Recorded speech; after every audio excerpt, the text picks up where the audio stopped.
हड़ताल और तालाबंदी ये मानसिकता अराजकता का प्रतीक है। ये कतई स्वीकार नहीं, इस तरह के भावनाओं का कतई सम्मान नहीं। आपकी कोई जनून मांग है तो आकर के आप बात करें, हम समाधान करेंगे। अभी दाखिल खारिज परिमार्जन मेरे लिए सबसे बड़ी चुनौती है और इसको गति को रोकने का कुछ लोग प्रयास कर रहे हैं। हम लोग चिन्हित कर रहे हैं कि ऐसे लोगों के विरुद्ध जरूरत पड़ेगी तो सख्त कार्रवाई करेंगे। नमस्कार, आप लाइव सिटीज देख रहे हैं, आपके साथ मैं हूं वसीम खान। देखिए, बिहार के deputy CM Vijay Sinha action में हैं और देखिए सख्त लहजे में कह दिया है भूमि राजस्व विभाग में जो हड़ताल पर बैठे हैं सख्त कार्रवाई होगी। जी हां, बिल्कुल, देखिए खुलकर कह दिया है, भड़क गए हैं और देखिए गुस्से से लाल बिहार के डिप्टी सीएम विजय सिन्हा क्या कुछ करें वो तो हम आपको सुनाएंगे ही, साथ ही साथ सीओ को लेकर के भी देखिए एक्शन में है बिहार के डिप्टी सीएम विजय सिन्हा। और ऐसे में देखिए उन्होंने स्पष्ट रूप से कह दिया है कि सारी मांगे जो हैं वह मानने को तैयार था, मगर उसके बावजूद हड़ताल खत्म नहीं किया गया।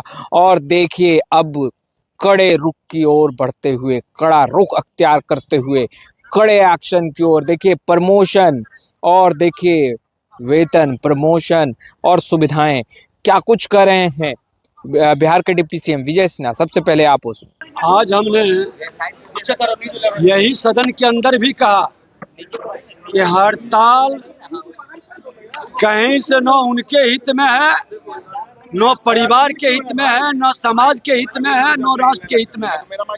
हड़ताल और तालाबंदी ये मानसिकता अराजकता का प्रतीक है।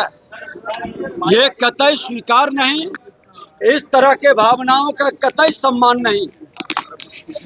आपकी कोई जनून मांग है तो आकर के आप बात करें, हम समाधान करेंगे। लेकिन तालाबंदी करके, हड़ताल करके दबाव और प्रेशर की वातावरण ये न सरकार के हित में है न समाज के हित में है। और ऐसे मानसिकता के लोग, जब हमने कहा कि आपका प्रमोशन की जरूरत है, वेतन वृद्धि की मांग है, सुविधा की मांग है, जब हम स्वीकार करने के लिए तैयार हैं, उसके बाद भी हड़ताल, तो जनता कह रही है कि ये हड़ताल कहीं न कहीं लोगों की अराजकता के वातावरण की छूट सरकार कतई नहीं देगी। जनता के हित में परिमार्जन और दाखिल खारिज, लोगों को अनुदान मिले, ये हमारी जिम्मेवारी है और मैं जनता के हित को प्राथमिकता दूंगा। सरकार जनता के जनादेश से बना है और इस जनादेश का जो भी अपमान करेंगे जनता के हित में। अभी दाखिल खारिज परिमार्जन मेरे लिए सबसे बड़ी चुनौती है और इसको गति को रोकने का कुछ लोग प्रयास कर रहे हैं। हम लोग चिन्हित कर रहे हैं कि ऐसे लोगों के विरुद्ध जरूरत पड़ेगी तो सख्त कार्रवाई करेंगे। आपको आपके कार्यक्रम को रोकने का विशेष जी ने भी ऐसे लोग खासकर कर रहे हैं, क्या संदेश सीधा उनको? देखिए, बहुत लोग आज सीओ, अंचलाधिकारी और पदाधिकारी इस बात को समझे हैं। राजस्व कर्मचारी में भी अच्छे लोगों की जमात है जो सहमत है कि आज का मौसम अभी उचित नहीं है।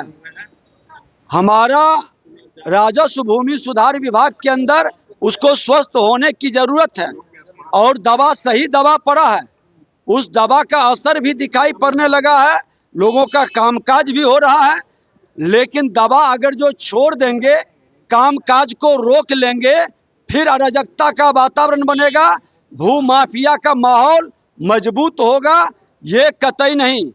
आज खनन विभाग के अंदर भी लोग हड़ताल करने का वातावरण बनाए थे, हमने जब उनको समझाया वो हड़ताल नहीं किए। आज खनन विभाग सफल हो गया, राजस्व भी बढ़ा, शांति भी आई और सरकार का जो अराजकता का माहौल है उसको भी खत्म करने में ताकत मिली। सीएजी की रिपोर्ट आई है, कई गड़बड़ियां उसमें दिखाई गई हैं, कई विभागों की गड़बड़ियां सीएजी की रिपोर्ट में दिखाई गई है। क्या देखिए, उसको अध्ययन कर करके सरकार देखती है गंभीरता से। मंत्री जी अमित शाह जी आए हैं, उन्होंने कहा कि हम दोबारा तभी आएंगे जब घुसपैठियों को रोक देंगे। कैसे देखते हैं उनके बयान को सर?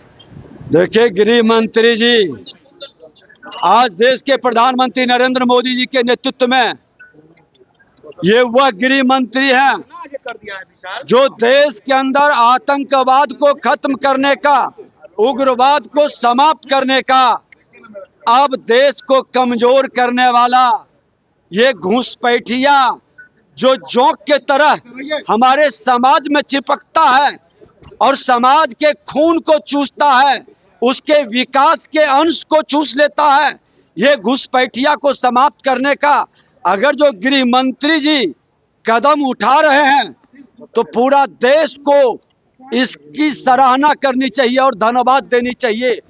खास करके सीमावर्ती क्षेत्र के जो राज्य हैं, बंगाल हो, बिहार हो, असम हो, ऐसे जगह इन घुसपैठियों के कारण बीमारी सिर्फ नहीं आया है, उस राज्य की बदनामी को भी इस घुसपैठिया ने बढ़ाया है। और इस घुसपैठिए को रोकना, आज तराई के क्षेत्र में, हमारे नदी के क्षेत्र में राजस्व भूमि सुधार विभाग और माइंस डिपार्टमेंट से जो रिपोर्ट आई है कि ये नदी के पाट में, तराई में जाकर के सरकारी जमीन पर बस रहे हैं, उसका भी मैं सर्वे कराऊंगा। और घुसपैठिए को जोंक समाज का बनने नहीं देंगे। जो इस धरती पर जन्म लिया है, किसी जाति धर्म क्षेत्र भाषा का लोग हैं, उसकी प्राथमिकता पहले होगी। बाहर से आए हुए घुसपैठिए कतई स्वीकार नहीं होंगे। केंद्र सरकार जिम्मेवार है और केंद्र शासित प्रदेश बनाना चाहते हैं। ये घुसपैठिए 90 के दशक से आप जो डेमोग्राफी बदला है, आप देखें किस समय से ये डेमोग्राफी बदला, कौन किया। राजद और कांग्रेस का कल्चर है कि तुष्टीकरण की राजनीति करती है। राजद कांग्रेस का कल्चर तुष्टीकरण का है, एनडीए का कल्चर संतुष्टीकरण का है। तो आपने सुना डिप्टी सीएम विजय सिन्हा को। विजय सिन्हा जो कि भूमि राजस्व विभाग के मंत्री हैं और लगातार जिस तरीके से देखे भूमि विवाद खत्म हो और परिमार्जन हो, दखल खारिज हो और इसके लिए जनता परेशान ना हो, उसके लिए कदम आगे बढ़ा रहे हैं। मगर देखिए हालिया में जो तस्वीर निकलकर सामने आ रही है, भूमि राजस्व विभाग के जो कर्मचारी हैं वो हड़ताल पर हैं और ऐसे में देखिए डिप्टी सीएम विजय सिन्हा ने कड़े लहजे में सख्त आदेश, देखिए एक्शन होगा और बिल्कुल भी बख्शा नहीं जाएगा, बिल्कुल भी छोड़ा नहीं जाएगा, क्योंकि सारी शर्तें मानने को तैयार था। उसके बावजूद तमाम जो कर्मचारी हैं वो हड़ताल पर रहे। कहीं ना कहीं इससे जनता परेशान होगी और जनता का भी यही मानना है कि दखल खारिज परिमार्जन में जो कदम बढ़ाए जा रहे थे उसे धीमी करने की कोशिश है। सख्त आदेश, कड़ी कार्रवाई। फिलहाल इस वीडियो में इतना ही। अब तक आपने हमारे चैनल को सब्सक्राइब नहीं किया है तुरंत सब्सक्राइब कर ले। आपका बहुत बहुत शुक्रिया।